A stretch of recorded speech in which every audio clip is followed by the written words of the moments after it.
Hello, YouTube friends and visitors. Thanks for stopping by. Let's get right into it. On my journey. Now, if you guys can remember, I told you as I'm optimizing my videos, trying to get more videos and sales, I would take you along. So, come on with me on my journey. Okay? Now, what does it mean to optimize?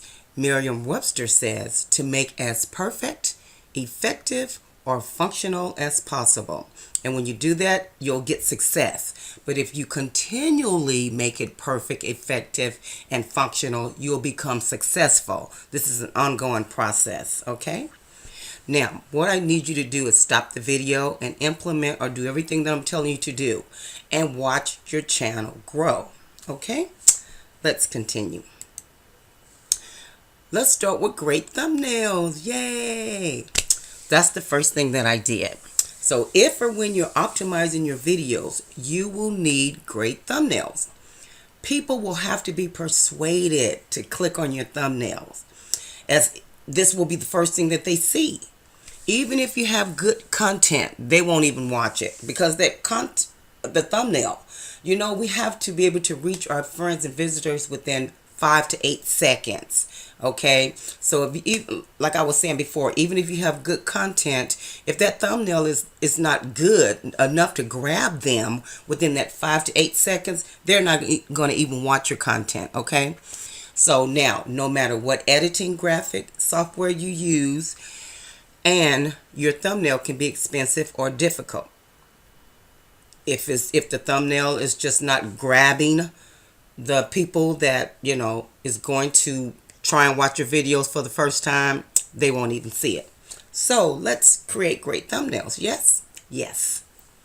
Now, first open up YouTube, click on your picture in the top right hand corner and open up your Creator Studio. You will launch the thumbnail generator from the upload screen or from the video editor for an existing video. Now, first you need to select, I'm sorry, excuse me, I was belching a little bit. First, you need to select what type of background you will use for the thumbnail. You can use a still frame from the video, a solid color, or you can upload an image. Now, I used a still frame from my video. And under that scenario for the thumbnail, under that, I can adjust the video frame to find the perfect image.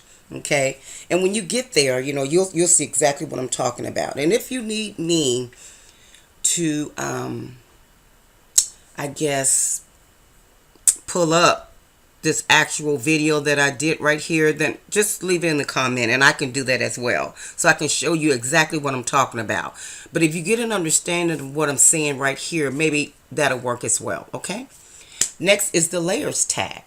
Now let's add multiple layers to your thumbnails to help them stand out by adding a text or an image or shapes. Okay, and I designed my thumbnail. First, I added a shape so I can help the text stand out. Okay, and what I used was the blank box, and I used the color red. Now, you can use whatever color you want, blue, purple, black, green, whatever. Okay, then I added what I wanted to say on my thumbnail. Now, if you can't find a font you want to use, you can upload one to the thumbnail generator, and that's down at the bottom, and it will always be there for you. Now, I use the Geometrix XL. Okay, if that matters or not. To help your brand stick out even more, add your brand at the bottom right. You'll want to use the same format for your thumbnails. You want to save time by saving a set of layers as a template. Always name your template. Example, because of this video I'm doing in regards to thumbnails, that's what I named my template, thumbnails. To the text, it's as easy as applying your existing template and making a few tweaks for your future videos. And the last step is the preview. Now, it will show you how well your thumbnail stands out against the competition. You'll want to use bright colors and high contrast images. Try to include a human face if you can. Now, if you don't want to include your face, maybe someone else's face. But you want to try and include a human face. For whatever reason, that gets more views and subscribes and clicks and all that other good stuff. Make sure you read any text that you've added and use consistency across your thumbnail branding. Now, we're still talking about the Super Affiliate Network and how to make money right now. This thumbnail tutorial is just to help you to optimize your video so you can get more views and sales. Okay, so thanks for stopping by. You can click or copy this link right here. If you copy the link, add it into a new browser, open it up and read it so you can learn more about the Super Affiliate Network and purchase it for $1. Don't forget to like my videos and don't forget to share it as well. Thanks again for stopping by, and I will see you on the next video. Bye.